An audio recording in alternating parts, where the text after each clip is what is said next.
حضرت مولانا صاحب دامت برکاتهم د جمعیت علماء اسلام مشرانو او د جمعیت طلباء اسلام نوجوانان ورونو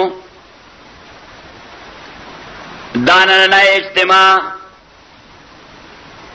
د دې حلقې د جمعیت علماء اسلام زیر اهتمام په دې اساس منعقد شوی دا چې په یو خاصه موضوع باندې فکری خبره دلیل رڼا کې وشي او دغه خبره جماعت کې د دنه دوستانو د پاره د مزید استحکام قلبی او د بهر دوستانو د پاره د دعوت ذریعہ وګرځي. عزیزان ورونو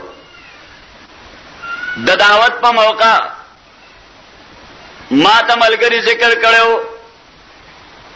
چې د کارکونانو تربیت او جماعتي کار به څنګه مخ په وړاندې کیږي دې باندې به خبره کول وی خو سراتلو سر راته پته ولګېده چې د حالاتو په تقاضا زما د بیان موضوع هغه بدلې کړې شوې ده او زه ان شاء الله کوشش کوم چې په دغه ټاکلې موضوع تاسو ته څو خبرې عرض کوم. مسلمانانو ورونو د انسان د آزادۍ او د حقوقو جدوجہد دا دومره قدیم او پخوانی دی څومره چې د انسان تاریخ پخوانی دی او کله چې انساني دنیا کې تمدن او باهمي میل جوړ شروع شوی دی هغه وخت نه یو جانب ته د معاشري سترو خلکو لاندې خلک د خپل غلام جوړولو کوشش کړی دی او هغه غلام افرادو د خپل آزادۍ د پاره لاس او خپې والدي چا په حق د قبضه اچولو کوشش کړی دی او چا د حق د موندلو د پاره جدوجہد کړی دی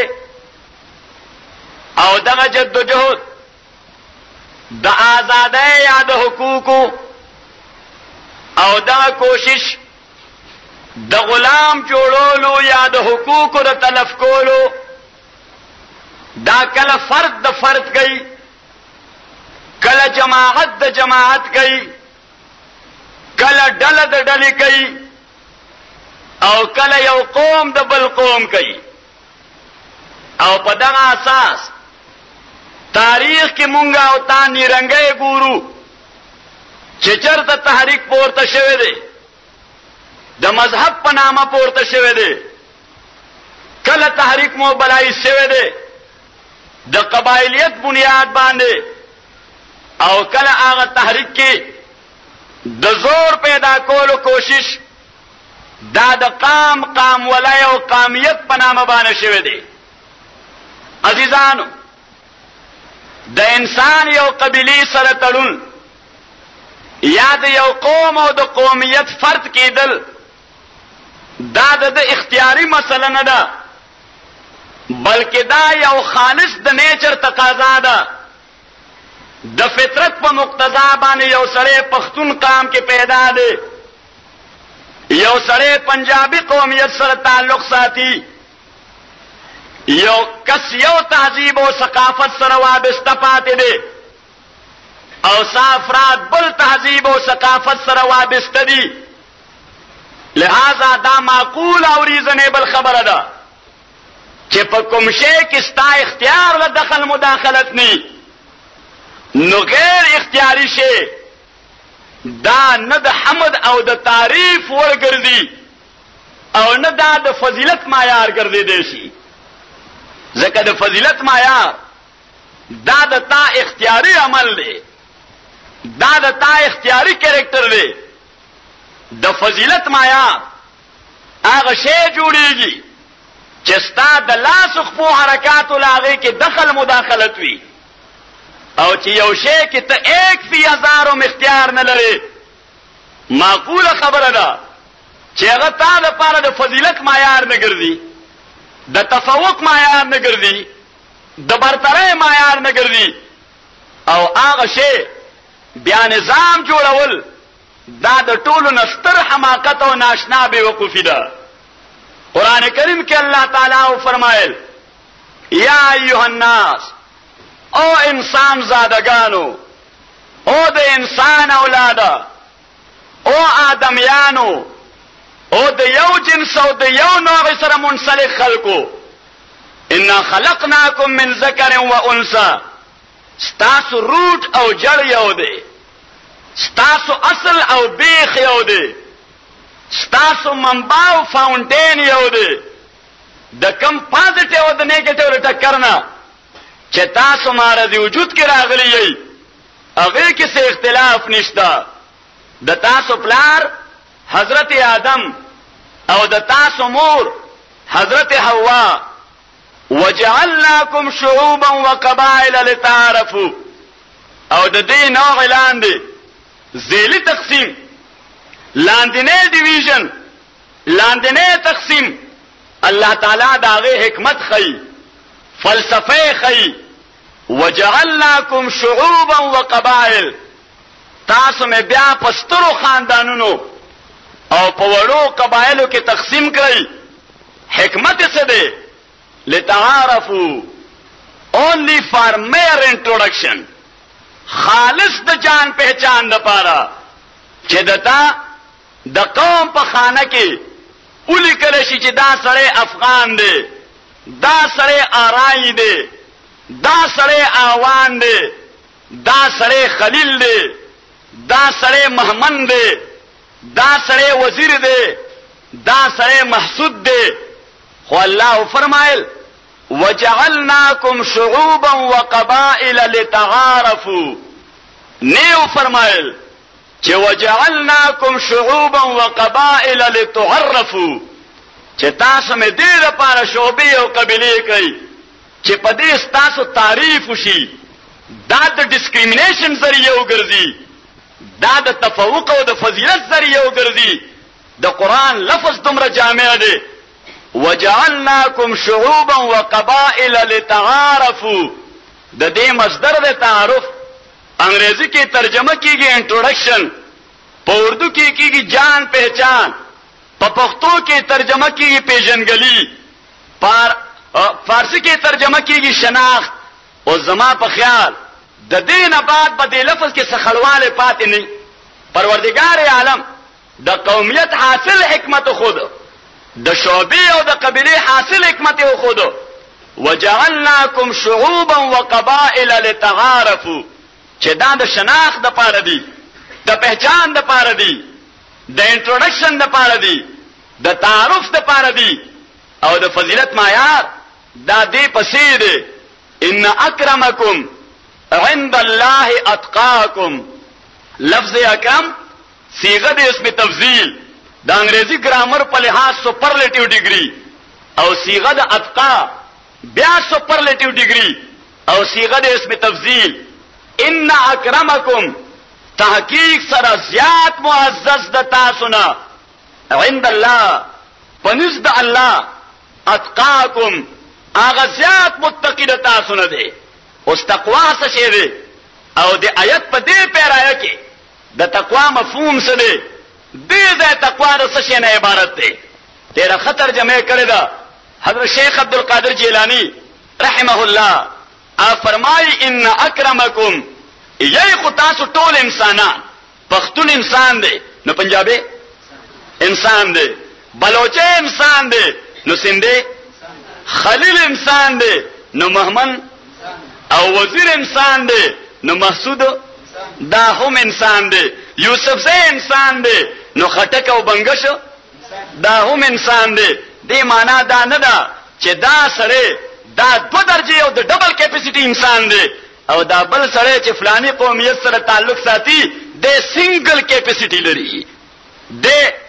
گویا یو کیپاسټي کې انسان دی او د بل قومیت سره د انسانیت کې ډبلنګ شوی دی د کې ډوال انسانیت دی ځکه دا حضرت مولانا صاحب دامت برکاتهم دینه بیا توثیق کوي دوی وایي چې د منطق کې دا لفظ انسان کله راشي نو د انسان باندې دوی بیا موږ طالبانو ته ذکر کوي دي بزرګانو موږ ته خودلې دي دا بزرګان بیا موږ ته وایي چې دا انسان دا کلی مشکک نه دی متفاوت نه دی دا کلی متواتی دی په هر فرد د انسان باندې سوي او برابر او ایکوال اطلاق کیږي نو په هر قوم د انسانانو د انسان اطلاق سوي او برابر کیږي منطق وایي چې د انسانیت په میدان کې قومیت دا د فضیلت او د تفوق او د برتری معیار نه دی حضرت شیخ عبدالقادر جیلانی خبرونه پوهیږي خو خبرونه ټول پوهیږي ځکه عزیزانو ما وړاندې وې چې دا تاسو د پاره د مزید ربط قلبي ذریعہ به چې د جماعت سره وابسته او د جماعت تبار دوستان چې څوک د سیلاب په دارو کې بېږي دا غي د پاره دعوت یو شافي ذریعہ به ک الله تعالی غي د پاره شافي او کافي وګرځي ځکه عزیزانو زما د بیان حاصل دا صرف د چا کندم کول نه دي ځکه هغه دوستان چې په دا سیلاب کې بېږي دا غي نیت انتهایی صالح نیت ویخه هغه لګیای په صالح نیت دا کار کوي خو نتیجه په ډیره فاسده مرتب ویخه کله سره کار کوي په صالح نیت خو نتیجه په ډیره فاسده مرتبي ال اعتبار الخواتیم د نجدي په اعتبار باندې په صالح نیت کې به انقلاب راولي ښه چې دا نیت دی عدل بدل کا خدای دې ورکا دې سره کله قبیح لذاتی حسن لغیره ګرځي او کله حسن لغیره ور سره قبیح لذاتی ګرځي نازیدانو عزم کوله تاسو خدمت کې چې الله تعالی فرمایل چې وجعلناکم شعوبا وقبائل لتعارفوا لوی قبیله اولی قبیله دا د انټروډکشن او د تعارف ذریعہ ده ان اکرمکم عند الله اتقاکم the most respectable د ټولو نه زیات معزز او زیات مکرم پتا سو انسانانو کې دا به هغه فرد وي یا د افراد او هغه حزب وي د افراد او هغه مجموعه وي د انسانانو هغه جماعت وي اتقاکم الذي يكون انفع خلق الله لخلق الله چې دا هغه انسان یا دا هغه جماعت خیر او فائدہ او نفع انسانانو ته انسان زادګانو ته زیاتې چې څومره یو فرد انسانیت ته زیات نفع بخښته دومره د خدای په زیات معزز دی چې څومره یو جماعت او حزب د انسانانو لپاره زیات نفع بخښته دومره زیات معزز دی خو عزیزانو اوس د قومیت په اساس سیاسی دکان ولې چمکاو شو ضرورت ولې پیدا شو کله چې په یو معاشره کې خلک د کلاس ډیسکریمینیشن شکار شي د طبقاتي لعنت شکار شي چې یو جانب ته داسې افراد وي چې هغه د خدای او د ربوبیت په ډیری باندې کینی او بل جانب ته داسې انسانان وي چې هغه د حیوانیت نه خصيصه مرتبه تر غردول شي جہاں بچتی ہے شاہنائی وہاں ماتم بھی ہوتا ہے یو ځای به ته ګورې چې په ایر کنډیشن هوټل کې پرتکلف قانون ته به خلک ناشتي او بل جانب ته په شکل او صورت داغه نه خيسته بنده هغه به د هغه انټرکانټ لاندې د خزلې په ډیران ګرځي او د میوه پوسټه کې براټولې او هغه به گویا سټي چې کله کلاس ډیسکریمینیشن او طبقاتي لعنت په دې انداز باندې دی ولف شي هغه ځای بیا د فتنې پیدا کیږي ښه هغه ځای بیا طبقاتي تصل شروع شي او هغه طبقاتي تصل چرته یو معاشره کې د مذهبي منافرت شکل واخلي او په بل معاشره کې د قبایلی منافرت شکل واخلي او په بل معاشره کې د قومیت د تصل او د جګړې شکل واخلي نو یو کس ته موقع ملاو شي چې پښتونه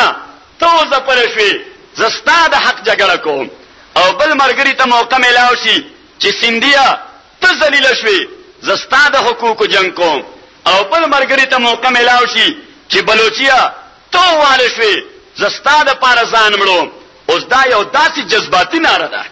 دا د قومیت ناره یو داسې جذباتي ناره ده خو ما طرف ته وګورئ زه چې دا فلسفه کاندم کوم دې معنا دا نه ده چې ما نظر کې د قومیت احترام نشته شی چې قران مجهول ګرځولې او د جهل ورپورې تعلقي د جهل ورپورې تعلق وي نو فی نفسی باغ شی کې سقباحت او ګندګی نه دې پورې د جهل تعلق دی وجعلناکم الله وی دا کار زما دی دا اثر پکې زم دا افیکټیو زم چې قومونه می جوړ کړی دي نو قومیت د شی محترم زه پښتونم پښتونولي محترم ده خو زما د پښتونولۍ د احترام تقاضا ده چې د پنجابي د پاره او پنجابیت محترم ګڼم. ولا تسبوا الذين يدعون من دون الله فيسبوا الله عدوا بغیر علم. کما ته داغه پنجابیت محترم نخکاری زه تسدیل او تحقیر کوم نو هغه پښکوم دی جانب ته چې زما د پښتونولۍ تسدیل لوکي. ځکه کوم عقیدت چې زما خپل پښتونولۍ سره دی د دین ستر عقیدت د پنجابي خپل پنجابیت سره دی. نازیدانو لیډرانو ته موقع په لاس راشي چې پښتونه د تا حق ګټم، پنجابیا د تا حق واله شو. او ما ملګرو ته وې طالبانو ته مې میدان لیډران ټول د مجهول د صيغه استعمالي، انګريزي کې ورته پیسې وایي، ټول دا پیسې وایي استعمالي چې فاعل نه معلوم، سبجیکټ نه معلوم، چې حق واله شو، د پښتون واله شو، د پنجابي واله شو، د بلوچي واله شو، د سندي واله شو، د هندستان نه دراغلي مهاجر واله شو. نو چې دا اوچا وهون کې لا تر سره معلوم ښه سبجیکټ اف دی ورب، سبجیکټ اف دی اکټ دا معلوم نه دی چې دا فاعل او وهون کې څوک دی. اوس دا زما او د تعالی ذمہ ده چې ما او تا دې باندې سوچ وکړو چې دا یو شیخ د ټولو ډرانو مېس کې قدر مشترک دی چې د پښتونو حق واله شوی دی، د پنجابي واله شوی دی، د سندي واله شوی دی، د بلوچي واله شوی دی، د مهاجر واله شوی دی. راځه چې دا فاعل ما تا معلوم کړو چې دا به دغه زناور لیډر خو به د حق نیواله دا چې دا انډرګراوند سبجیکټ ساتي، دا چې د زمين سبجیکټ ساتي، فاعل ښکارا کوي نه چرته دا خو بده نه چې مال به گویا غلط ګایډنس راکړي او ځان برانه خطا کوي چې حق میواله هم ده. خدای زماره دک درد مسیحا جوړ دی ځان مان خطا کوي او په یو بل فتنه مې ورچي چې ما ته حکم ملاو نشي او مزید د الجن شکار شم او د مزید زما وینسکل شروع کی. نازیدانو عرض مې کوله تاسو خدمت کې چې اوس دغه ډیپرایوډ خلک، دغه خلک چې حق واره شوی دی، د غریب خو زپل دی، د خو چغه وای چې میری درد کی دوا کرے کوئی، ابن مریم ہوا کرے کوئی، مال خصوص مسیحا پکار دی چې ما د دې مظلومیت نه خلاص کی او د ظلم د چنگل نه مال نجات راکړي. خو عزیزا هغه سره چې د دې جذبات سره لوبه کوي د قومیت په نامه فل حقیقت دای هغه طبقه ده چې چار د قوم حقوق واردي، دای هغه طبقه ده چې چار د قام په مړای باندې خلی خو ده. اوس عزیزانو قومیت د څه شي او د قومیت تصور دا پیدا کړل نشو. عزیزانو صهیونیت او زاینزم یا يهودیت تاسو قران کریم کې وګورئ ګلابه کې مار سمره ولتجدن اشد الناس عداوه للذين امنوا اليهود والذين اشركوا. الله تعالی فرمایي چې او پیغمبر صلی الله علیه وسلم د اسلام او د مسلمانانو د ټول نشدید تر مخالفین چې ستا مشاهده او ابزرویشن کې راځي او ته ګوري نو دا بتا ته دو طبقات په لاس راځي، یو يهوديان او بل مشرکین. او د دې وجه مفسرین لیکي چې وجه داوا چې مشرکین او يهوديانو د دوالو قومیت دی ولف کړو او قومیت د دوی په نسبانه تفوق او د فضیلت او د برترۍ معیار ګرځیدل او کم قوم کې چې دغه خباثت پروان چړاو شي هغه ځای تعصبات پیدا شي او چې کوم ځای تعصب پیدا شي د حق لمن خلاص شي بیا سره اختلاف برای اختلاف کوي. خبره ته ګوري نه چې دا په حق څومره ده او دا د حق نه خلاف څومره ده. نو الله تعالی فرمایي چې پیغمبر صلی الله علیه وسلم دغه دو طبقات دا د تعصبات شکار شوی دي، لہذا د تعصب په اساس چې کوم ځای ته دین والا خبره کې دا دو طبقه بستا مقابله کې راځي. او نبی کریم صلی الله علیه وسلم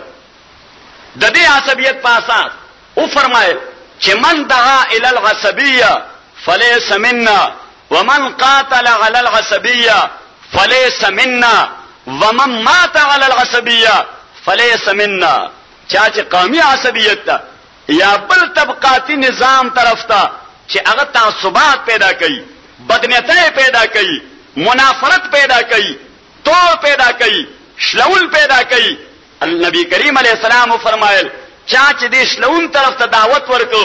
دا زمونږ ملګری نه دی. چا چې په دې باندې واټه کول شروع کړ، ویني بيول شروع کړ، دا زمونږ ملګری نه دی. سوچ په دغه فکر باندې مړ شو. پیغمبر علیہ الصلوۃ والسلام فرمایي چې دا بیا زمونږ ملګری نه دی. ځکه عزیزا دا مسله سلجاوی نه بلکې مسله مزید ولجاوی. او عزیزانو عرض به کول تاسو خدمت کې چې په دې عربو کې کله دا قومي تعصب پیدا شو نو تاسو ګورئ دا تعصباتو هغه نن په شلګل ریاستونو کې تقسیم کړ او دا هغه وحدت ملت او مرکزیت هغه پاره کو کله چې دا شی پیدا شي مرکزیت ختميږي ځکه قومیت دا پاره کول تا یو ناشنا عجیب شیطانی او طاغوتی چال دی ځکه کنن څه جګړه کوم د پښتونولۍ په بنیاد او ما ځان له یو سټیټ یو ریاست یو مملکت یا یو حق د دې قومیت په نامه وګټو نو سبا په دې پښتونولۍ کې را پلان دي 200 شعبې او قبيله نور دي یوسف زی دی بنگش دی خټک دی خلیل دی ممن دی ملیزه دی دیروچه دی سواته دی هزاروال دی بلا بلادا هغه ماتوي ګلابا دا ځان له چې کوم شی باندې سټیټ کټل دی په کوم شی د ځان لري ریاست پیدا کړل یا ځان له په حق غوښتل ستا په دغه پیمانه زه د خپل حق مطالبه کوم ځکه چې زما تاسو سره په نکي سطح باندې بیا ډیویژن دی او بیا مې در سره تقسیم دی او دغه معیار کته ته انکار کې ناغه تا متهم کوي چې پرون د ځان د پاره دا پیمانه ګرځولې و نن ما د دینه منکه چې تاسو خو تقسیم طرف ته دعوت ورکې او چې بیا کړه دغه خلیل یا دغه محمد په دغه پیمانه ځان د پاره حق وګټي نه پاره کې بیا لاندې ځان له نورې وړې قبيله دي نا قبيله وال را پاسي چې مرګریا پرون تا د کم معیار پاسا ځان له حق ګټل دي او زه تقاضا کوم چې ما لپاره هغه پیمانه جوړ کړه زه فلاني خیل سره تعلق ساتم او ته فلاني خیر سره تعلق ساتي دا زمونږه حاصل کړی شي دا خپل مس کې ډیوایډ کو او تقسیم کوو او بنا په دې هغه دین اسلام چې کوم راغله او د انسانيت د جوړ لپاره کوم راغله او د وحدت لپاره هغه اسلام د کلمې وینا باوجود د مسلمانانو لپاره د وحدت ذریعہ نه ګرځیدا بلکې د قومیت جذباتي ناره دا د غیر لپاره ډیسټریبیوشن او تقسیم ذریعہ وګرځیدا او قران کریم کې الله تعالی فرمایل واشکروا نعمت الله علیکم اذ کنتم اعداء فالف بین قلوبکم فاصبحتم بنعمتي اخوانا تاسو د الله تعالی احسان یاد کړئ وهو القران او الاسلام او النبي صلی الله علیه وسلم هغه د خدای نعمت د الله قران دی دین اسلام دی رسول پاک دی صلی الله علیه وسلم الله تعالی فرمای اذ کنتم اعداء تاسو خپل کې دشمنان وای او دشمنی مو درسوا د اوسیت او د خزرجیت قبایلی جګړه مو د قبیله په اساس مو جنگو فاصبحتم بنعمتي اخوانا تاسو د الله په نعمت چې قران دی اسلام دی رسول پاک دی باندې رونه وګرځیدي حتی چې سعد ابن معاذ او سعد ابن عباده رضی الله تعالی عنهما دواړه په یو تالی ناس دي څوک امتیاز نشي کوله چې دې کې د اوس قبیله فرد کم یو دی او د خزرج فرد کم یو دی او کله چې هغه زور قبایلی تعصب په یو موقع باندې غزوه بني مختلف یا غزوه مریسیه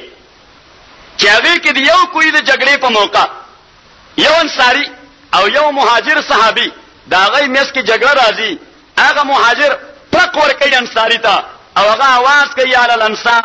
او انصارو معاملہ ترسي انصارو رامنډو والا مهاجری او د معاملې نزاکت بام کو چې کدوې را باندې راکې خودل خو پته شو تور لاسو امر کی هغه आवाज کوي علی المهاجرین او مهاجرینو زما معاملہ تر ورسي انصار او مهاجرین په دې جذباتي ناره دوالو رامنډو والا رسول پاک صلی الله علیه وسلم د معاملې نزاکت محسوس کو فورا پاسید او وی فرمایل ما هذه الدعات والاصوات اصوات الجاهلیه دا سبلون کی او س اوازونه دي د جاهلیت اوازونه چې یا الانصار یا المهاجرین حضور پاک صلی الله علیه وسلم فرمایي کونوا عباد الله اخوانا تاسو کې انصاری پاتې نه دي مهاجر پاتې نه دي تاسو د الله بندگان یې په خپل میس کې رونه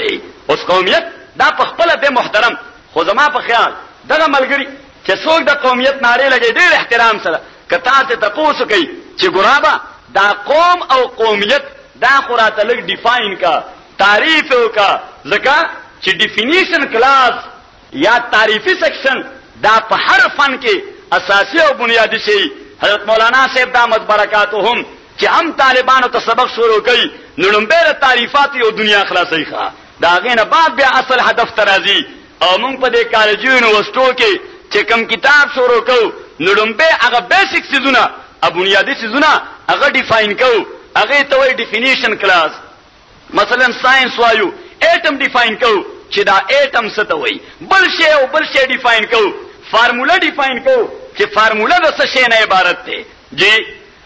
ایکسپیرینس ډیفاین کو چې ایکسپیرینس څه ته وایي، لیبارټری ډیفاین کو چې لیبارټری څه شی نه عبارت ده، اپریټس او آلات ډیفاین کو چې دا آلات څه شی ته ویل شي چې د دې مزاولت سره یو شی په مارزي وجود کې راځي. نازیزانو کداغه ملګرو نه متفوسو کو چې لک دا قوم او قومیت خو راته ډیفاین کا چې دا قوم او قومیت وایسته الا ما شذ و نذر که په 1000 کسانو کې چرته یو انټلیکچوال درته پلاس راشي او درته ډیفاین کی نو ویبا کني خیال مشتنخه. نو زنن تاسو ته درې تصورات خیم د قوم او د قومیت په دې اساس چې تاسو په ځان پوهی کوي چې درې تصورات موجوده دنیا کې په کوم انداز روان دي. تاسو لپاره به د ربط قلبي چې زلمو د خپل فکر باندې مزید مستحکم شي او د نورو دوستانو لپاره بل دعوت ذریعہ وګرځي. نو یو د قومیت سیکولر کانسپټ دی، سیکولر او لاتینه تصور د قومیت چې نن په عامه دنیا کې دا غي نغاره غږیږي. دا عبارت ده د اشتراک د سلورو سيزونو نه چې د چا په میس کې سلور شیونه مشترکي، دا د یو قوم افراد ګڼل شي او د دې مجموعه ته یو قوم ویل شي، دای باندې اطلاق یو قومیت کیږي. هغه سلور سيزونه ټریټري چې علاقه د دوی وي، خبرانه پويږي، خبرانه ټول پويږي چې علاقه د دوی وي، او دویم لینګویج چې د دې ژبه وي، دریم سیویلایزیشن چې د دې تهذیب وي، سلورم کلچر چې د دې ثقافت وي. دا اوس بل خبره ده چې موجوده دور کې مونږه تهذیب او ثقافت نومې خره د زناورتوب پښتانه ګډیږي خزي او سړي شریک او ډولونه غږی، دا د دې ثقافت دی. او سوچ د پښتونولای ډیر ستر داویدار دي، هغه دا ثقافت ډیولپ کوي، د ثقافت له ترقی ور کوي. نازیدانو سلور شیونه علاقه، جبه، تهذیب او ثقافت چې دا سلور د جامعس کې مشترک وي، دې تر سیکولر کانسپټ اف نېشنلزم وایي یا د قومیت د لادینیت تصور بنا پدې تامه دنیا کې د سرحد په خطه کې استوګن خلک هندو دي که مسلمان دي، تهذیب او ثقافت علاقه بنیاد باندې چې یو وي، جبه یو ده، علاقه یو ده، دا د یو قوم افراد دي او په دې اساس باندې د تام هندوستان خلک هغه ته یو موقع باندې یو قومیت ویل شو، ځکه دا خلک په تهذیب او ثقافت کې سره یو بل سره اشتراک لري. یو او دویم تصور د قومیت هغه موجوده ماډرن دور کې جیوګرافیکل کنسپټ دی، جغرافیایي تصور چې کوم ځای ایڈمنسټریشن او انتظامی لحاظ سره سرحدات او پوله دی یو خطې نه چاپیری او هغه د یو مرکز نه ایڈمنسټر کیږي، د یو ځای نه کنټرول کیږي. هغه ځای استوګنو خلکو ته یو قوم او یو قومیت ویل شي. لکه د پاکستان سرحدات په دې کې دنه استوګن خلک مونږه د پاسپورت فارم کې، د شناختی کارت فارم کې، د یونیورسيټي د داخلي فارم کې نېشنلټي او قومیت ته مخامخ څوک پښتون نه لیکي، څوک پنجابي نه لیکي، څوک بلوچي نه لیکي، الته دا پښتانه هم لیکي پاکستاني، او هغه پنجابیان هم لیکي پاکستاني، او هغه بلوچیان هم لیکي پاکستاني، او هغه سندیان چې د خپل فلسفه کې ډیر تیز دي هغه هم لیکي پاکستاني. دا تصور هغه جیوګرافیکل تصور او کانسپټ دی. په دې اساس حضرت امام مدني رحمه الله د متحد هندوستان د وجود وخت خبره کړې و چې په هندوستان کې استوګن ټول خلک بلا تفریق مذهب د موجوده روایت په بنا باندې دا یو قوم دی. نو خلک را پاسېدل، فتوی ولګوله حضرت امام مدني باندې. علامه اقبال هم د خدشي شکار شه. علامه اقبال زما ذهن کې دا ډېر احترام دی، خو هغه سره د اختلاف حق دا زما محفوظ ساتم. هغه هم د خدشي شکار شو، یا به دا وان چې د مسلم لیګي ذهنیت شکار شو. او پاغه مسلم لیگی ذهنیت علامه حضرت امام مدنی رحمه الله پس یو درې شعر رباعی ویلا سرود پر سر منبر کہ ملت از وطنست کہ بے خبر ز مقام محمد عربی است و مصطفی برسا خیش را کہ دی ہم اوس اگر با او نرسیدی تمام بولا حدیث. دا اوس بلا خبر کہ مسلم لیگیانو تا او پاکستانیانو تا دا علامه اقبال رباعی خو پلاس راغلی دا زمونږ د بزرگ خلاف استعمالی خدا علامه اقبال هغه معذرت ورته په لاس نه راغلی چې کوم معذرت امام مدني ته په خپلو مکتوباتو کې کړی دی چې زه د غلط فهمۍ شکار شوم په دې بنیاد مې دا روبایي ویلې تا خلاف. نو عزیزان او زه کله ذکر وکړم چې مولانا مدني رحمت الله علیه د پارټیشن او تقسیم نه وړاندې دا کومه خبره کړې وه نو دغه خبره خو جناح صاحب د تقسیم نه وروستو بیا کړې ده نو هغه پې ولې کافر شوی ښه که امام مدني پې کافر شوی دی نو بیا جناح صاحب پې ولې کافر نه شو. مولانا مدني ووی چې په هندوستان کې اوسېدونکي ټول خلک دا یو قوم او یو قومیت دی. صحیح ده خبره مې پوه شوې نو هغه هم پې کافر کړ. نو چې کله پاکستان جوړ شو نو جناح صاحب خپل لومبنی نشري تقریر او د لیجسلیٹو اسمبلی لومبنی تقریر په هغې کې ووی چې آج کے بعد پاکستان میں بسنے والا کوئی مسلمان نہیں رہا. لوگوں نے نور مشرح کا کوئی ہندو نہیں رہا, سکھ نہیں رہا, عیسائی نہیں رہا. یہاں پر رہنے والے بلا تفریق مذہب, رنگ و نسل و زبان کے ایک پاکستانی قوم کے افراد ہیں. نماوے کہ تمہارے زلف میں آئی تو حسن کہلائی وہ تیرگی جو میرے نام یہ سیاہ میں تھی. کستا د فکر مخالف سره یو خبرو کې نه په کافر کې کړه تا خپل مرګره وکي ناغه بیا جایز ته راوشي او جواز فتوا ورته ولګي. نازیزا دا جیوګرافیکل کانسپټ دی. امام مدني جیوګرافیکل کانسپټ باندې دا خبره کړې و. او دریم تصور قرآنی تصور دی. کوم تصور دی؟ قرآنی تصور دی. دا قرآنی تصور په اساس قومیت دا د عقیدې بنیاد باندې جوړیږي. قرآن کریم کې چې کله د مکې مشرکان چې دا د پیغمبر پاک تربوران دي تهذیب ورسره یو دی, علاقه ورسره یو ده, ژبه ورسره یو ده, ثقافت ورسره یو دی, په وینه کې ورسره شریک دی, بلډ ریلیشن دی ابو لهب سره, خونی رشته ده ابو طالب سره, نږدې تربور دی ابو جهل, ابی ابن خلف, امیه ابن خلف, ابن ابي معيط, دا ټول خلک نږدې رشتہ داران دي. او جی د فارس نه راغله د حضرت سلمان, د یمن نه راغله د حضرت ابو ذر, جی د اشعریین نه راغله د حضرت ابو موسی, د روم نه راغله د حضرت صہیب, د حبشې نه راغله د حضرت عمار. جبه بل شان ده, ثقافت او تهذیب علاقه بل شان ده, علاقه بل شان ده. خود خپل تکذیب کو هغه یې تصدیق کو. قرآن فرمایل چې فإن یکفر بها هؤلاء فقد وکلنا بها قوما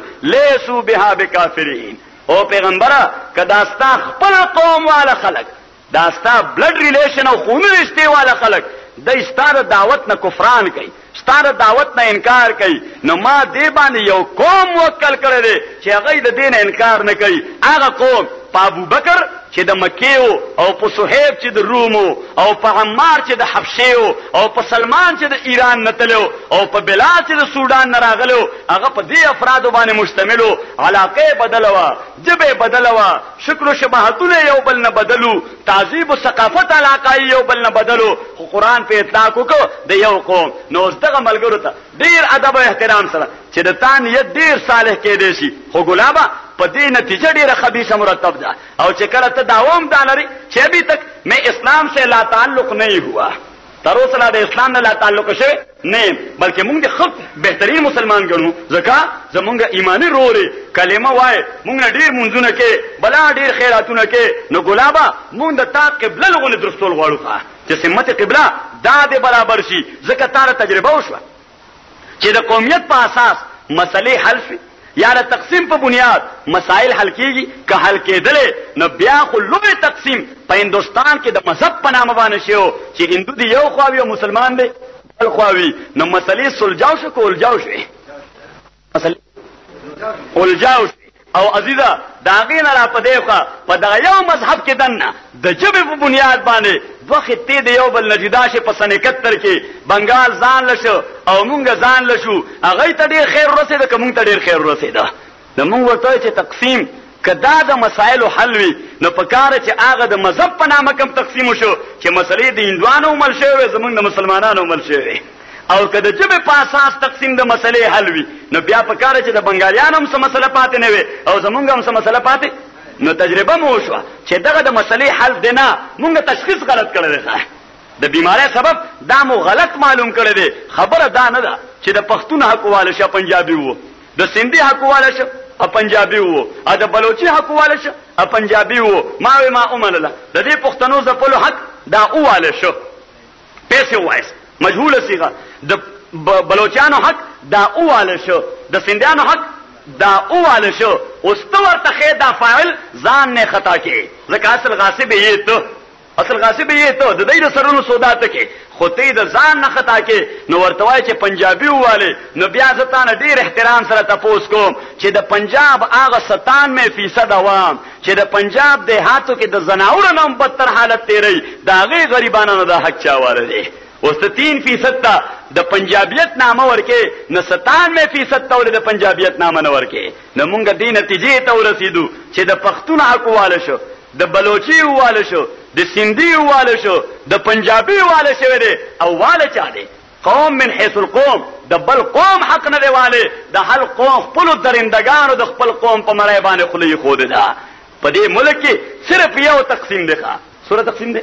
یو تقسیم دی یو هغه طبقه دوز هو هو چې هغه وسایل پیداوار باندې قبضه چولی دی جاگیردار دی نواب دی وډیره دی صنعتکار دی خان دی چودھری دی او بلا هغه طبقه those who have not or those who are deprived چې هغه ته د ژوند بنیادی امینټیز او بنیادی نیسیسټیز او ضرورت هغه هم نه دی میلاو اکثریت د دې دویمه طبقه سره تعلق ساتي چې زپلی دي اقلیت د لومبه طبقه سره تعلق ساتي چې سبانه قبضه چولې ده او دغه طبقه په خپل کور کې یو فیملی افراد دي د یو خاندان افراد دي که پنجاب کې اوسي که سند کې اوسي که بلوچستان کې اوسي او که سرحد کې اوسيږي خود دای باهمي انډرسټینډینګ او باهمي مفاهمت دا شعر چې ګلابا یو بل بزان نه خطا کو لہذا قومیت به قومیت باندې ورچو چې دای په یو بل باندې راختی او زمونږ دکانداري ته نقصان نه ورسي نو نتیجه زما او د تا په نظر کې ده هغه ځای په کراچۍ حیدرآباد کې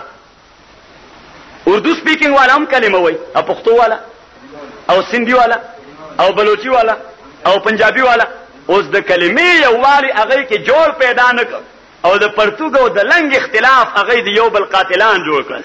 د کلمې وینا په هغه کې جوړ پیدا نه او د کورتی او د کمیس اختلاف هغه دی یو بل خونخواران کړ د قران یو والی په هغه کې جوړ پیدا نه او د پښتو او د اردو اختلاف هغه دی یو بل د وینې تګي وګرځول وجه دا ده چې دا فینینګ او دا هوا ورکړه نو دا زمونږ دغه احمقانو دوستانو ورکړه چې څوک مال د دردمن په هیڅ راځي د خیرخوا په هیڅ راځي چې ګلاب ته اواله شوي زلګې امتاد لپاره او د قومیت نظام کراغه نو بس تا به د شودو نهرونه وبېږي او د پایو نهرونه وبېږي او د شادو نهرونه وبېږي او ستا چارو انګلیاږي میں سر کڑائی میں اور پاؤ چولہے میں نما عورتیں ملگریا قوم اور قومیت محترم ضرور دے خو قومیت نظام نہ دے بے مسئلے نہ حل کئی ماتا گورے جی قومیت نظام نہ دے بے مسئلے نہ حل کئی پیغمبر علیہ الصلوۃ والسلام تاسو قرآن کریم اول نہ آخر پورے واصله چې کله نبی کریم علیہ الصلوۃ والسلام اهل مکه ته دعوت ورکړي مکی ژوند کې نو چرته نه دی ویلي چې او قریش راجم شي نه دی ویلي چې او بني عدنان راجم شي او بنو مزر راجم شي او بنو هاشم راجم شي بلکې وی فرمایلی یا ایها الناس او انسان زادگان راجم شي او زه خو حیران دي ته ما طرف ته ګورئ تاسو ته واجب خبره بل کوم چې دا د نېشنلزم فلسفه دا بنا ده په سیکولریزم باندې سبانه بنا ده په سیکولریزم باندې او د سیکولریزم ډیفینیشن سیستم اف ټالرنس د روادارۍ نظام چې پاغه کې د جبه پاغه کې د جامع پای کې د تهذیب او ثقافت حتی چې د دین او د مذهب اختلاف هم د حق د ورکولو لپاره رکاوټ نه جوړیږي دا د سیکولریزم ډیفینیشن او تعریف دی نو ما ورته عجیبه خبره خدا ده چې یو طرف ته سیکولریزم هغه خو یو واس هیومانیټریان بیسس باندې یو نظام غواړي چې په وسیتر انساني بنیادونو باندې یو نظام دی ډیولپ شي چې ټولو انسانانو ته جبه خو پیدا و چې د مذهب او دین اختلاف هم در سره چې هغه هم د حق نه محروم نشي نو بل طرف ته د سیکولریزم داویدار د نېشنلزم فلسفي په بنا تا خو هغه دایره را محدود کړه اداره را محدود کړه یو خاص سرکل ته را لنډ کړه نو ستاده دویمه داوا دا د لومبۍ داوی سره کنټرډک خو بني اته په دې خپل داوا کې په خپل کنفیوز خو بني تو په خپل د استراب شکاري لا تر اوسه په خپل پروګرام په خپل نه مطمئن چې یو جانب ته سیکولریزم ناره لګي او بل جانب ته د نېشنلزم نه او دغه د نېشنلزم یو لمبردار ملګری ما سره یو فنکشن کې ملاوش ما ور سره سیکولریزم باندې خبره شروع کړه نو ماشاءالله داخلك یہ لوگ سطحی قسم کے علم رکھا کرتے ہیں دا صرف سطحی خبریں بس یو جذباتی نہ رہی احمق قوم مندل دے لکه د ګړي ورته شوتل شلقې او د پسې به کوي احمق قوم دي هغه د جذبات سره لوبي کوي ما ور سره سیکولریزم باندې فلسافیکل بحث شروع کړو سړي پوهه په سیکولرزم کې واجبي غوندې والان کې دا غي په دې منشور کې په سره ورق لیکل ده. نو ما ځان سره مې سوچ کو چې خدای دې اوس دې روکي دې په خپل په دې خبره خبره نه پوښي دې قوم له قوم بیړه غړ. نو ما ورته وې چې ټیک دی بس خلاصه دا شو چې سیکولرزم سیستم او ټالرنس دی د روادارۍ نظام دی چې ټول انسانیت د روادارۍ بنیاد باندې ډیل کا. بیا مې رو خبره تراخ که ما ورته وې ما اوس د کراچۍ د دې مسلې حل څه دی د سیستم اف ټالرنس بنیاد باندې د کراچۍ د مسلې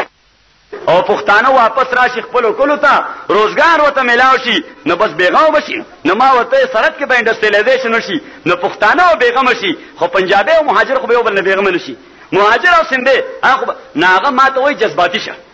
ماته وی چې هغه دی یو بل بیره درکې زمونږ په غي باندې سنما ورته چې خان صاحب بیا خبره ده چې دا سیکولرزم بیا کوم خلاړو یعنی ته نېشنلزم دومره زیات پم کوي چې د خپل قومیت افراد دي د مرګ د خلینو راوېستل داویدار د سیکولرزم. آیا دغه انسانان نه دي؟ سیکولرزم خو سیستم اف ټالرنس د انسانیت بنیاد باندې. نو بیا ستانه نېشنلزم پتا باندې دومره زور وکړو چې د سیکولرزم سره کنټرډکټ عمل دې شروع کړ ضد عمل دې شروع کړ. نازیدانو ما عرض کو استاد خدمت کې چې اوس قوم او قومیت محترم ضرور دی خدا د مسلې د حل لپاره نظام او قانون او دستور او آئین دنیا کې چرته نه دی چرته ما دنیا کې وګورئ چرته دینا. تاسو یو مثال درکم بل ان شاء الله خبره ختموم خو تاسو یو مثال درکم. مثلا یو سړی پښتون او یو سړی پنجابي داغي کیس راغی کریمینل کیس یا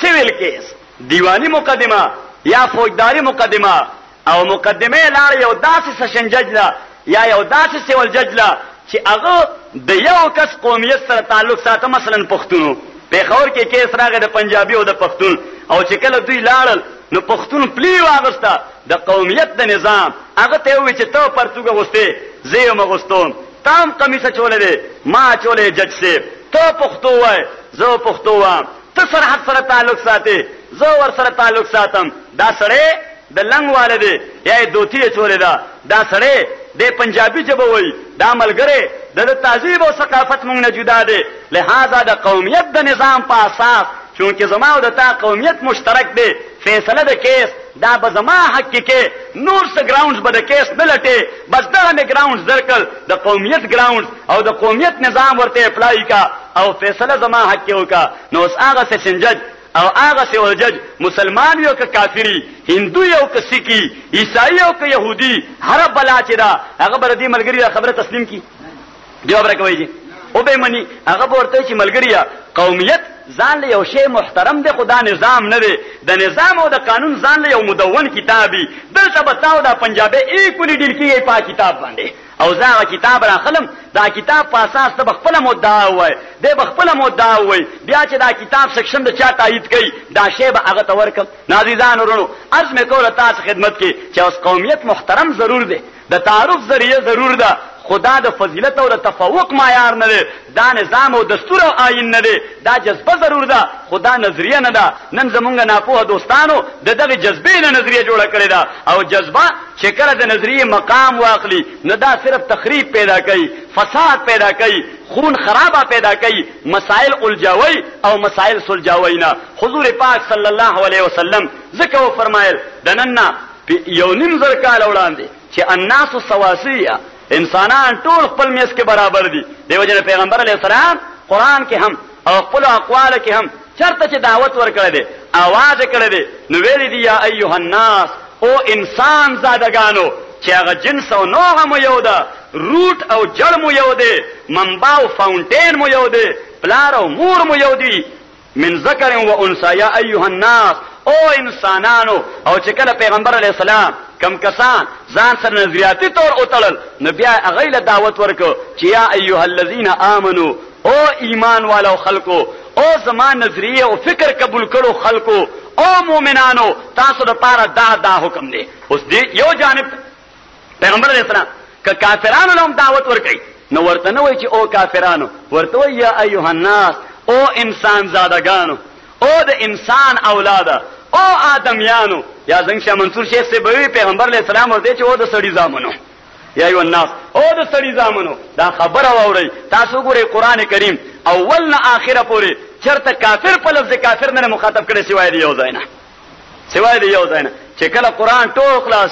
د دلایل دنیا او پرمارو چلیدو هر قسمه دلایل علوی سفلی، جوی، استقراری، د تقریر د خصم د پاره مختلف قسم دلایل چې دا برمارو چلی دو مخاصمه وکړي پروردگار عالم د دلیل دنیا کې هیڅ شی پرې نه خودو نو هغه ته آخر کې یو ځل وی قل یا ایها الکافرون لا اعبد ما تعبدون. ځکه کله چې ته دا غواړې چې ځان له دې ملګری پیدا کم نو بیا په لفظ کافر به ځان نه خپل متنفر کې پردي خپل نه کې ښه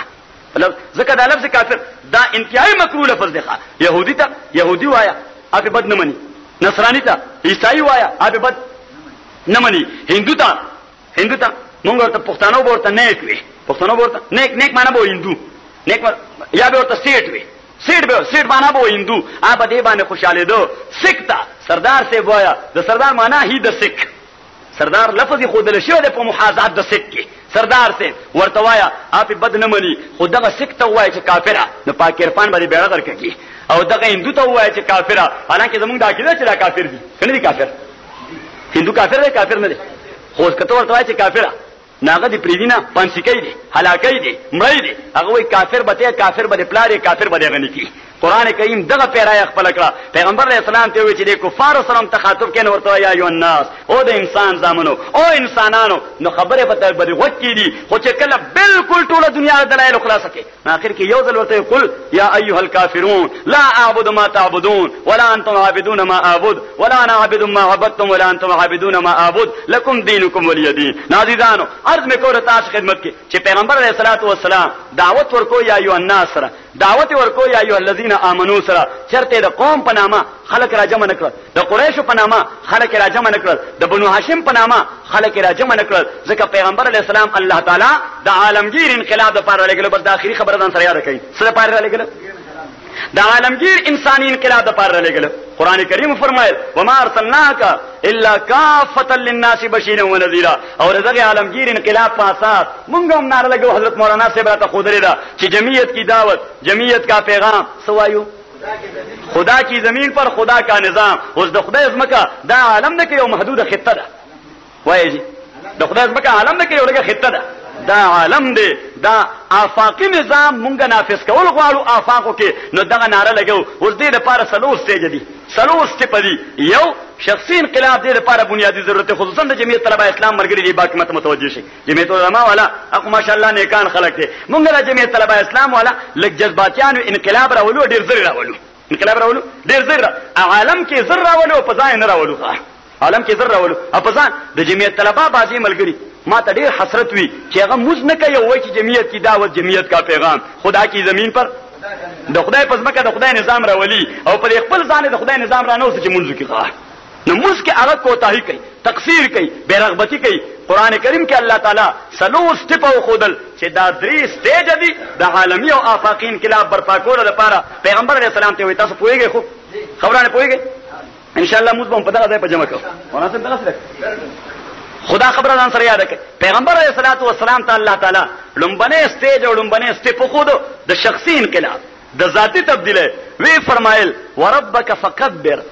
د عقیده د دنیا نه شروع کا وربک فکبر د عقاید او باب کې د عقیده با د الله د عظمت د الله د لویوالي د الله د سپرمیسی د الله د سورنټی د الله د حاکمیت او د الله د اقتدار وی د رب معنا ده. رب معنا انګریزي کې سپریم اینڈ ساورن لارډ اف د یونیورس سپریم اینڈ ساورن لارډ اف د یونیورس د ټول عالم مختارق الحکمران. او دا زمونږ عقیده ده چې حکمران یوازې څوک دی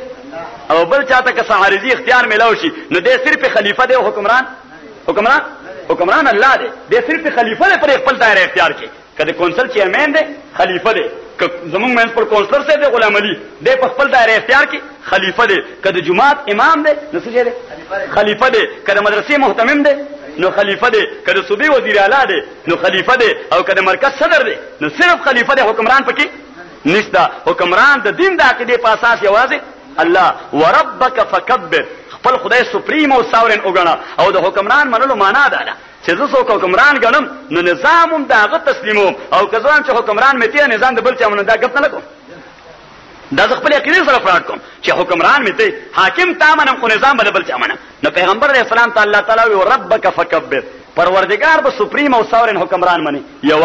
او دویم وثيابک فطهر ځان باندې به د اخلاقیاتو پاکي جامې ورچې عقایدو پسې دویم شي شریعت چې فسټس ورکوي زور په ورکوي ستا قبله به ورسره برابرېږي هغه تا ذاتي اخلاقیات دي پیغمبر علیه السلام ته وثيابک فطهر اخلاقي جامه به انتهایی پاکي دی چې د اخلاقیاتو په اساس ځکه ته دنیا کې انقلاب راولې نو چې تا ته څوک ګوته ونه نیسي چې دا له دنیا کې اسلامي انقلاب راولي اوس ما ته وګورئ د دنیا خلک له یې ناروا کوي که نه کوي قومي جمهور انقلاب والا سړی که ناروا وکړي نو څوک ورته دا نه وایي چې دی لا قومي جمهور انقلاب راوړي د ولی خان مرید دی یا د بیزنجو صاحب مرید دی یا د افراسیاب صاحب مرید دی یا د افضل خان لالا مرید دی قومي جمهور انقلاب راولي او یو سړی که د پیپلز پارټۍ په سټیج ولاړي او خپل ذاتي کردار یې ناولي څوک ورته ګوته نه نیسي چې دی له عوامي جمهور انقلاب راولي او د غریب پروره یې ډنډوره غږوي نه نیسي ورته ګوته خو چې یو سړی د جی یو آی او د جی ټي آی سټیج باندې راشي او د ذاتي کردار یو حرکت ناولي نو تاسو به ګورئ د معاشرې فاسق سره هغه ورته هم ګوته نیسي نه لا د مولیانو ملګری د اسلامي انقلاب راولي داسې وایي که نه وایي جواب راکوئ که نه اوس څه وجه د انقلاب خو هغه هم راولي د ولی خان ملګری انقلاب دا بل هم راولي د بېنظیر ملګری او ما لاهور کې د جی ټي آی په اجتماع کې ووي هغه کانفرنس مقرر کړی انقلاب مصطفوي کانفرنس نو ما هلته تبصره کوله ما یې دلته په دې لاهور کې یو بل پوسټر وکړه هغه یې لیکلي امام انقلاب کانفرنس یو بل پوسټر مې وکړه هغه یې لیکلي انقلاب اسلامي کانفرنس نو ما ورته مې ملګری د لفظ انقلاب دومره ایکسپلایټیشن او استحصال وشو او دومره بې ځایه استعمال وشو چې ما یې که د ژبه وې نو ده به ټیک نن د احتجاج چغې والې وې چې خدای ته وګورئ ما معاف کړئ زه خو په شرمونو وشرمولم ځکه زه انقلاب راولم نواز شریف زما نه وړاندې راولي او بېنظیره خو هم تو انقلاب کا تهیا کر چکے ہیں هغه خو تهیا کړی دی چې انقلاب راولي جی یو سړی د انقلاب د حرکته خبره نه کوي انقلاب اوس قومي جمهور انقلاب والا که د هغه ذاتي کردار نه وړی څوک ورته ګوته نه نیسي عوامي جمهور انقلاب والا څوک ورته ګوته خو د اسلامي انقلاب والا ملګری که دې حرکت ناشایسته وکړي نو خلک ورته دا لا د مفتي صاحب ډله کې دی دی لا اسلامي انقلاب راولي نو اوس مونږ پې هغه ځای خفه شو څنګه خفه مونږ ورته د فاسق زویه ته اوس ځان له فاسقې مونځ به نه کوې او ما باندې اعتراضونه کوې نه ملګریه ته د الله شکریا ادا کړه چې الحمدلله الحمدلله چې ګوره دا سړی ځان له خو دوزخ طرف ته روان دی فاسق دی د خدای حرامي دی د خیر کار نه کوي خو په ما اعتراض وکړو دا الله د دې ذهن کې اچولی دي چې د دې ملګري مې د اسلامي انقلاب سره تړون پیدا کړی دی نو ته به بې پیسې د نګرانۍ د باندې به نګراني کوې تا ته به تنخوا نه ملاوېږي خو د ده نګراني به کوې چې دی ناروا ونه کړي ځکه د ده په واسطه باندې زه انقلاب راوستل غواړم نو اوس دا خبره د خوشحالۍ بایسته که د خفګان بایسته چې ته د الله شکریا ادا کړې چې الله دې سړي له ما نه پیسې ورکړي چې زما ناروا ورته ګوره ما له بیا اطلاع راکړه چې کوم ځای ناروا کوم چې دا کار دې ښه نه دی بې پیسو دی زما نګران او چکر دی او ما باندې نګراني کوي دا غلام علي صاحب چې زمونږ کله ملګری نو که څه حرکت یې کو چا ورته نه نیسره ګوته خو چې کله جمعیت العلما ته راغلی دی اوس که دی یو حرکت کوي په دې منسپل کارپوریشن کې بلا شی کونسلران ناست دي هغه یې لګیایي که خره باندې سورېږي که په خر سورېږي خوښې ده څوک ورته ګوتل خو د دې غلام علي د ده که هلته یو خبره وشي نو بیا خلک دی لا جمعیت العلما کې دی وایي داسې که نه وایي دی وایي لا اسلام راولي دا لا د مولیانو ملګری دی نو اوس دا غلام علي دی د الله شکریا ادا کړي چې ګوره دا خلک دا بې تنخوا الله تعالی زما چکرانه او نګرانه مقرر کړي دي او زما ناروا باندې زما غریب کوي او دا ما سره د الله لوی احسان چې ما په صحیح لار باندې چلول غواړي نازیزانو الله تعالی او فرمایل وثيابک فطهر دا اخلاق جامه د پاکیزه کا والرجز فهجر رجز دا هر هغه شی دی چې د هغې نه طبیعت کراهت کوي چې دا هغه طبیعت انساني بد ګڼي والرجز فاجر د مروت او د انسانیت نه خلاف کارونه دې سره ځان لا تعلق کا ځکه ته اسلامي انقلاب راولې او څلورم یې وفرمایل ولا تمنن تستكثر ولا تمنن تستكثر پیغمبر ته الله تعالی وایي چې چا سره احسان او امتنان د استحصال په نیت باندې مه کوه د استغلال او د ایکسپلایټیشن په نیت او په اراده باندې مه کوه انسان سره احسان صرف په هیومینیټریان بیسس او انساني بنیادونو باندې کوه دا نه چې د سره نن دا د 50 روپو احسان کوم سوا په 100 روپو بیګار کوم پیغمبر ته الله تعالی ولا تمنن تستكثر ته عالمین انقلاب راولي نو ستا احسانات باندې انسانیت په بنیاد باندې د استحصال او استغلال بنیاد باندې بني او چې کله دا ذاتي انقلاب پیغمبر علیه السلام عملاً دا دنیا ته ور اخود نو بیا ورته الله تعالی وي چې اوس ځان له جماعت جوړ کا ځان له ملګری پیدا کا ځان له افراد پیدا کا ځکه عزیزانو انسان ته الله خلیفہ ویل او خلافت دا د حضرت الامام ولی الله الدهلوی رحمه الله د تحقیق پیش نظر دو قسمه دي څو قسمه یو خلافت ظاهره او بل خلافت باطنه چې کله حاکمه هيئت یعنی حکومت د تعالی سره شي دا ظاهره خلافت ده او چې کله ته جماعت تشکیل کې نو دا باطنه خلافت ده ځکه جماعتي جدوجہد د دې لپاره چې حکومت زما لاس سره شي اوس موږ دا ستړي سره پارګو چې حکومت زموږ لاس سره شي کنه اوس که تاسو ذهن کې دی چې موږ تاسو د خدای رضا لپاره کوو تاسو د خدای رضا نه خدای برضا کیږي چې ته د حکومت ته ځان ورسې کنه ته به تاسو وظیفه کې ټول خدای یادې او خې خبرې بکې نه د غزای ته بزان ورسې چې الله دا نظام حاکم او حکمران چې د نافذ منفذ شي. نازیزانو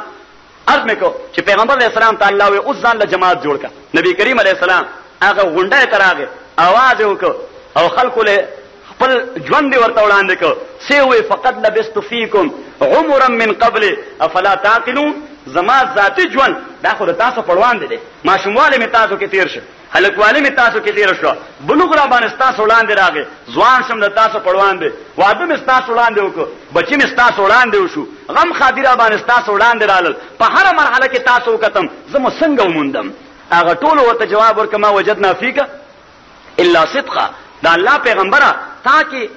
مونږ بغیر د صداقت نه بغیر د خیر نه بل څه شی کتل نه دي. نبی کریم علیه السلام وی چې اوس به زما ملګرتیا کوي ما سره به جماعت کې شامل کېږي یا الناس قولوا لا اله الا الله. اوس ما ته وګورئ چې څو پورې تتش ذاتی کردار رخصتي مونږ کې او وظیفه کې او فضایل بیانې او تبلیغی نصاب هغه په جماعت کې بیانې او خوږې مسلې کې په جماعت کې خلک بری بلا ډېر احترام کوي پیسې مې سي بم راړي پیسې مې سي راړي ور کوي او ډېر کته پورته کېږي السلام علیکم مولوی صاحب په خیر اله هو چې صادر ته وغوړو کوم مقبره ته ځان تر صادر غوړي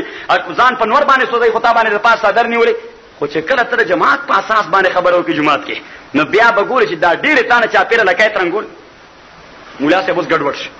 اوس مولا دا د انسان فطرت دی چې د الله نظام قبول ورته غاړه نه کیدي ځکه د الله د نظام د تنفيذ نه بعد د خدای تصور نه بیا د خدای جنازه وزي ا دې د خپل خدای جنازه وباسي د هغه د خدای نظام غواړي چې د خدای په کوم برقرار پاتې ښه. نو عزیزه هغه پیغمبر علیه السلام چې ابو لهب دغه پیدایش باندې د غړو دیوی بلولې چراغان کړو د میلاد النبی جلوس یې استیو ایو خدای ازاله کړو عزیزه هغه ابو لهب پیغمبر علیه السلام باندې گزار وکړ. نبی کریم علیه السلام سره مرګتیا وکړه سیدنا حضرت ابوبکر مرګرتیا وکړه سیدنا حضرت بلال مرګرتیا وکړه حضرت علی بن ابي طالب حضرت زید بن حارثه حضرت خدیجه رضوان الله تعالی علیهم اجمعین حضرت عائشہ نبی کریم علیه السلام نے موقع باندې تپوس کړي وې دا الله پیغمبر خدیجه مالی دل نه او ډیره موده اوس چې مړ شوې ده خو تا اوسم لاغه ایره کړی نه ده چې کله مونږه څخه شي کور کې پوښ کو نو ته دا هغه د پلار مور کور ته اوسم د کور نه ډوډۍ او سالن وړي دا ډیره خخه. نبی کریم علیه الصلاۃ والسلام ورته د خیریت معیار او پیمانه د خدیجه او خودله انها اوتنی حين طردتني القوم وصدقتني حين كذبتني القوم. وی عائشہ خدیجه هغه وخت زماله خپل ترخ کې ظاهر کړو چې چا ځان ته پرې خودم نه او خدیجه هغه وخت زما په خبره لبیک ویلو چې چا زما خبره ته وګ نه کې خودو. نبی کریم علیه الصلاۃ والسلام جماعتي انقلاب راوستو اقربای او يرول الله تعالی ورته حکم کو وانذر عشيرتك الاقربين نزدې خلق او يروا ځان له جماعت جوړ کا او چې کله پیغمبر علیه السلام جماعت استابلش جماعت مستحکم کا نو الله تعالی ورته چې او زما پیغمبره اوس قومي انقلاب راولا. کوم انقلاب راولا؟